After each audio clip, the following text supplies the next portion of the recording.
Hi, and welcome to Therapy Explained. My name is Deniss. I'm the therapist of color for people of color and your very own mental health cheerleader. I post videos about all things mental health because I believe that mental health information should be free and accessible to everyone. If you agree and would like to help spread the word, make sure to subscribe to this channel and share this video. Every video also comes with its own cheat sheet that I make available to you on Instagram. So to get yours, make sure that you're following me there at Talk Therapy. That's TOC Therapy, because after all, I am the therapist of color. Today's video comes thanks to one of you. I posted a sticker on Instagram where I was asking for ideas and requests for topics for videos here on YouTube, and Diamond in the Rough 310, thank you so much, submitted this request. So if you have a video that you would like to request or a topic that you would like to request, make sure to comment down below or follow me on Instagram so that you can catch when I do post that sticker. So let's just jump right into the topic of today's video: how to manage expectations, challenge expectations, and re-center yourself. Number one, I want you to sit with yourself and notice any possible imposter syndrome that may be coming up for you. Now, I will have a video solely on this topic to help you process and identify what is coming up for you, to figure out what imposter syndrome is and how to manage it. But sit with yourself for a second and figure out what is coming up for you. Once you do, make sure that you start challenging some of these expectations. Part of being able to recenter ourselves and challenge the expectations comes with asking ourselves, what are the stories that we were told about who we're supposed to be and what place we're supposed to be in life? Ask yourself, what are these expectations really about? Who taught me that this is where I'm supposed to be? What story or where did this story come from? And start challenging it for yourself, which gets me to my second point, which is challenging these shoulds, challenging these stories. Once you're asking yourself, okay, where did the story come from? Where did these expectations and shoulds come from? Who taught these to me? Start figuring out, really, are they authentic to you? Do they line up with the kind of person that you want to be? Do they line up with the kind of life that you want to live? Because remember, at the end of the day, you are the one that has to live with your choices. Other people might have opinions. Other people will always have opinions. But at the end of the day, you are the one that's going to have to live with them. So really question a lot of these shoulds. Do they align with who I am and who I want to be? And do they feel authentic to me?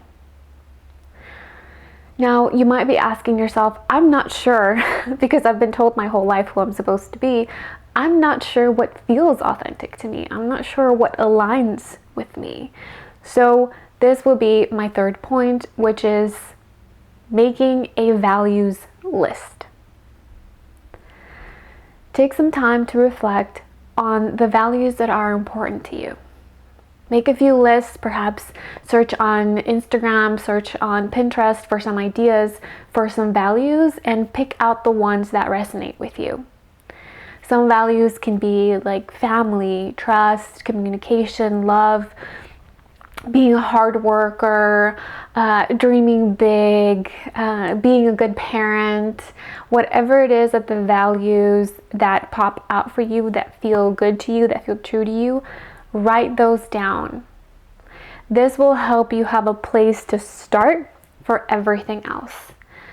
A lot of these other shoulds are coming from other people and don't really resonate with who we are. This is why they start feeling like a lot of tension. This is why they become shoulds, because you're living your life to what feels good to you and what feels authentic to you, but you're fighting up against stories and expectations of other people.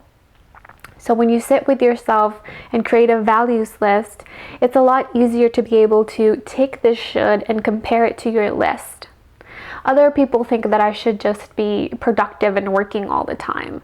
But in terms of my values, which is maybe happiness, a balance between my emotional, mental health, but also being productive, being on a 9 to 5 doesn't align with who I am, or working in an office doesn't align with what my values are, which is to have a true balance between my work and my life. Or perhaps, people are telling me that I should value money above all things, but to me, that's not my value. It's not anywhere in my list. So being able to compare these shoulds to your values list will make it easier to combat a lot of these expectations. So let's review before we go. Number 1, as you're sitting with yourself, try to identify any sort of imposter syndrome that might be coming up for you, and identify the stories that you were told about who you're supposed to be. Where are these expectations and shoulds coming from? Who taught these to you? Who gave these to you? Second is to start challenging them. Write down these shoulds for yourself and start to fight against whether or not they actually align to you. It might be easier to write them down. Sometimes it makes it a little bit more obvious for us, and it makes it easier for us to say, oh yeah, that actually doesn't align with me, even if other people think that it should. And then lastly, if you're having a hard time figuring out what feels authentic and what feels true to you, make a values list.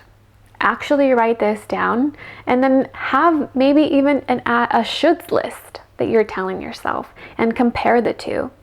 If they're not aligning, if these shoulds really aren't aligning with your values, that's a good reason to let go of them.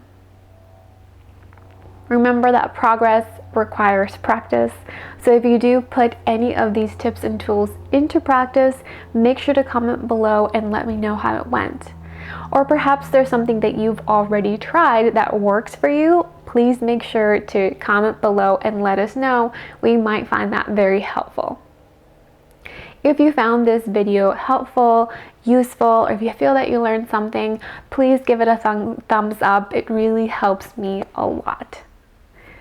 Your cheat sheet is already available to you on Instagram, so make sure to hop on over there to get access to yours. And thank you so much for watching. As always, I'm always cheering for you.